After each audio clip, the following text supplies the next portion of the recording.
Bonjour ou bonsoir selon l'heure à laquelle vous recevez cette vidéo.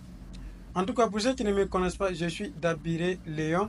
Et dans cette vidéo, je vais vous parler des trois croyances qui bloquent ou du moins qui sabotent beaucoup de jeunes Africains qui veulent réussir en business, qui veulent réussir en entrepreneuriat ou alors qui veulent tout simplement réussir leur vie. Les amis, vous devez savoir que la première raison qui fatigue beaucoup de jeunes, c'est quoi?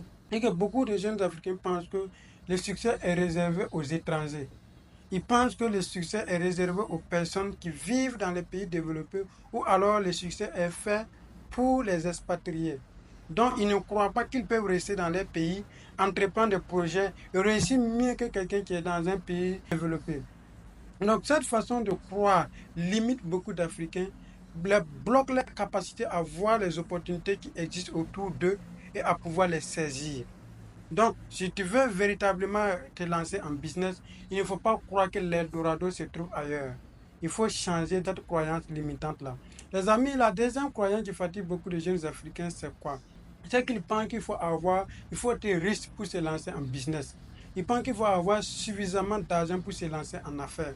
Beaucoup d'Africains pensent que pour lancer un business respectable, il faut beaucoup de millions. Cette croyance fait que beaucoup même ne tentent pas de se lancer en affaires avec les moyens de bord, avec le peu qu'ils ont. Ils pensent que cela est insuffisant pour lancer un business.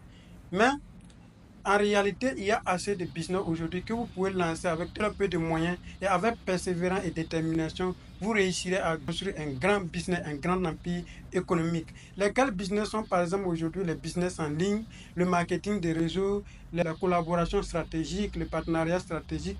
Ce sont des activités que vous pouvez vous lancer avec peu de moyens, avec une vision éclairée et avec détermination et de la persévérance. Vous allez réussir à construire un business aussi respectable que le ferait quelqu'un qui aurait investi des milliards dans un projet, j'allais dire, traditionnel.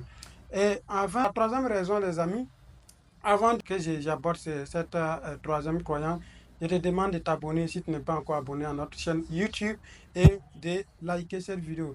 Les amis, la troisième raison qui empêche beaucoup de jeunes Africains à se lancer en business, c'est quoi? En Afrique, j'allais dire, beaucoup de gens croient que échouer est une honte. Vous voyez? En Afrique, dans beaucoup de cultures africaines, les gens pensent que l'échec est un signe de faiblesse. Les gens pensent que échouer, c'est une honte. Et comme beaucoup de jeunes ne veulent pas avoir honte, ils ne veulent pas tenter de grands projets. Ils rejettent même les grands projets, ils rejettent même des grandes initiatives. Et ces jeunes-là restent dans leur cocon, dans leur peur de, de, de, de surmonter cette croyance-là. Et les amis, tant que vous allez croire que l'échec est une fin en soi, tant que vous allez croire que l'échec est une honte, garantie, vous êtes sur le bon chemin pour mourir pauvre. Parce que sans échec, on ne peut pas apprendre. L'échec est un tremplin. C'est à partir de l'échec qu'on devient véritablement un grand entrepreneur. Donc les amis, c'est ce que je tenais à partager avec vous aujourd'hui.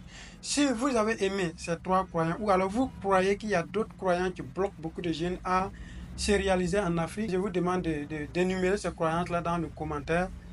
Et quant à moi, je vous dis merci beaucoup et à bientôt pour d'autres vidéos. Abonnez-vous massivement et je vous dis que cette chaîne va vous outiller, vous informer, vous transformer et vous permettre de réussir vos rêves les plus profonds étant ici en Afrique. Bye bye, c'est moi qui vous aime, c'est moi qui vous respecte, c'est moi qui vous dis merci.